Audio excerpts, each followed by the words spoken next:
Stefan Gardens in the Cholla Forest. That's right, a mystical place in the desert in Arizona.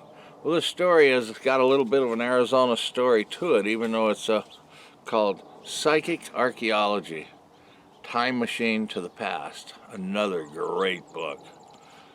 Using revolutionary new psychic methods, an archaeologist unearths the ruins of an ancient civilization in America by Jeffrey Goodman. Can man sitting in his Oregon home pinpoint the ruins of an ancient civilization buried in a desert 1,000 miles away? Can someone touch a stone knife and then see the prehistoric people who made it? The true story of mankind is waiting to be told. Psychic archaeology is the beginning. On May 30th, 1971, Jeffrey Goodman, then a graduate student, had a vivid, unnerving dream. It revealed the site of a major archaeological discovery, and with the help of a powerful, gifted subject, Goodman was able to find the exact spot in Arizona and the treasure trove of artifacts buried there. The implications of what is unearthed are staggering. The first Americans did not come from Asia, and their culture evolved thousands of years earlier than anyone suspected. They were, in fact, a people that archaeologists refused to believe that existed. Goodman traces the roots of psychic archaeology through three seminal figures: Frederick Bligh Bond, a British architect who, using a medium and a series of automatic drawings, uncovered the great abbey of Glastonbury; Stefan Wojcicki, I hope I didn't butcher his name, a Polish psychic who put himself in touch with prehistoric society; and the famous American Edgar Cayce. He also tells the story of his own dig and of his conflict with scientists, academics, and bureaucrats who hampered and ridiculed him until he confronted them with hard evidence. Finally, Goodman discusses current developments in the search for individuals of high psychic powers, people who can touch a relic and accurately and graphically narrate its history, and people who can locate artifacts sometimes from great distances. Psychic archaeology holds the key for unhoped-for revelations. Jeffrey Goodman is a former president of the Stratigraphic Oil Company, a geological consulting firm, and was marketing manager for Standard Oil of New Jersey. He studied archaeology and anthropology at the University of Arizona, where he received an MA and an MBA from Columbia Graduate Business School.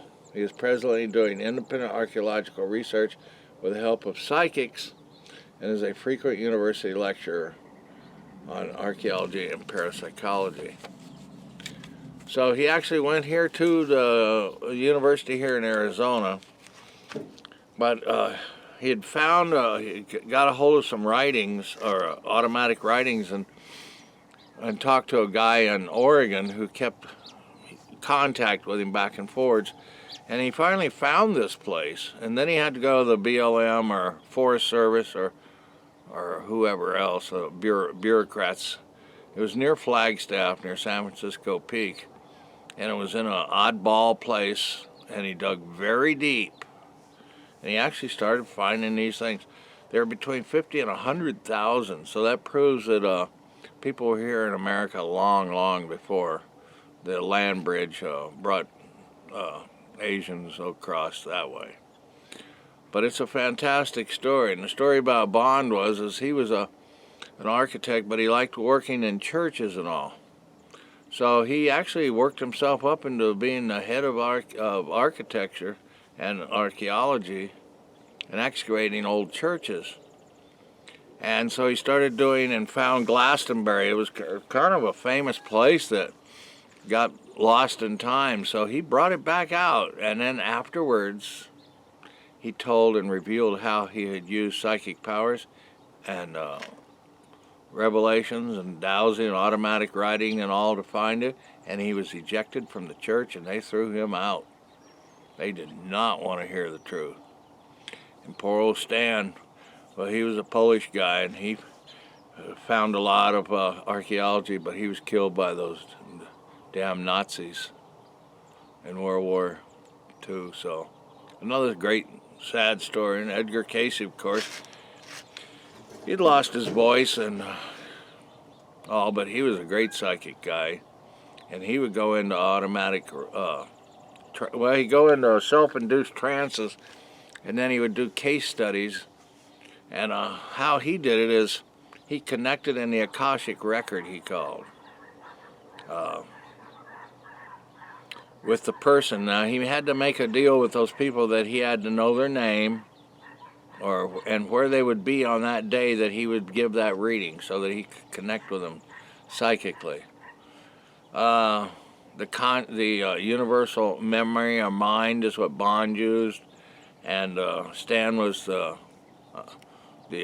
conscious overlord or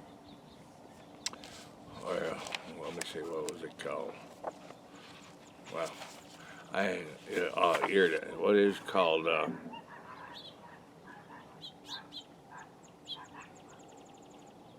The consciousness of the one spirit. That's what it was. And Bond, his was called the universal memory. And the company of Avalon. So he actually tried getting a hold of Arthur and Merlin and all those people to help him with some of the data. You may or may not believe it, but this guy actually did a project, got his PhD in finding this ancient civilization and human remains here in Arizona. So my caveat to this is that when I was in high school in 1968, I knew Dr. Paul S. Martin. He was very famous in paleontology. He invited me to Africa many years ago, but I was in paleobotany and I went in the Navy and all that. But he was his advisor to Jeffrey Goodman way back when he was doing his work. So the circle goes full round, and well, maybe this book's in your library, I don't know. I got this from my mother's library. But keep reading, because you just never know what you're going to find. I found this to be exciting. Psychic Archaeology. Time Machine to the Past by Jeffrey Goodman. And yeah, keep reading. Who's it from? Oh, it's even signed with best wishes, Jeffrey Goodman, from the G.P. Putnam Sons, Berkeley Publishing. So keep reading, and thank you for watching KREC TV.